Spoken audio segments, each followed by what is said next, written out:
আসসালামু আলাইকুম রহমতুল্লাহ। আমরা পাহাড়ের দিকে উঠছি। বৃষ্টি হওয়ার কারণে রাস্তা অনেক পিচ্ছিল হয়ে গেছে দেখুন।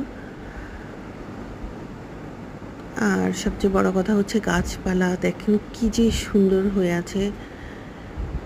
কিছু মানুষের এখানে আসলে নর্মালি পাহাড়ি এলাকায় মানুষজন কমই থাকেন, খুব রেয়ার। আর যে দেখেন উপরে গাড়ি উঠছে, রাস্তা অনেক পিচ্ছিল তাই একটু আস্তে আস্তে উঠছে।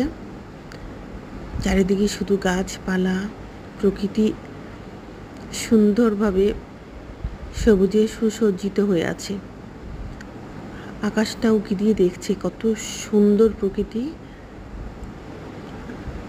আর সবচেয়ে বড় কথা অনেক ভালো লাগে এসব প্রকৃতিতে, মানে মন ভালো হয়ে যায়, আসলে মনটা অনেক ভালো হয়ে যায়। আর এদিকে একটা বটগাছ আছে, বটগাছটা আপনাদের একদিন আমি এটার ভিডিও দেখাবো। এই বটগাছের সাথে অনেক স্মৃতি, অনেক ঘটনা আছে। এই যে বটগাছটা,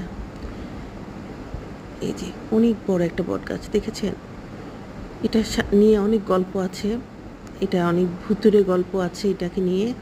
এই যে গাছটা দেখেন, এই যে আস্তে আস্তে উঠছে। পাশে একটা গাছ পড়েছিল, মানে অনেক পাহাড়ে থাকা মানে অনেকগুলো ঝামেলাও ফেস করতে হয়, অনেক বিপজ্জনক। আর রাস্তা সবচেয়ে বড় কথা হচ্ছে বর্ষাকালে রাস্তা খুবই পিচ্ছিল হয়ে যায়।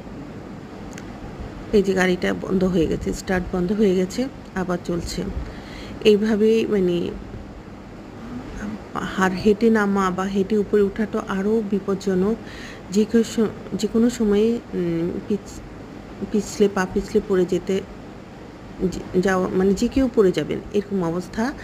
তো যাই হোক, এই যে আমরা আস্তে আস্তে উঠছি, গাড়ি অনেক আস্তে আস্তে উঠছে। আমরা আমাদের বাসার কাছাকাছি চলে আসছি। এই যে, তো সবাই ভালো থাকবেন। প্রাকৃতিক অনেক দৃশ্য আমি দেখাবো, বৃষ্টির জন্য অনেক কিছু পাচ্ছি না, আপনাদের অনেক সুন্দর সুন্দর প্রকৃতি দেখাবো। ওকে, আল্লাহ হাফিজ, ভালো থাকবেন।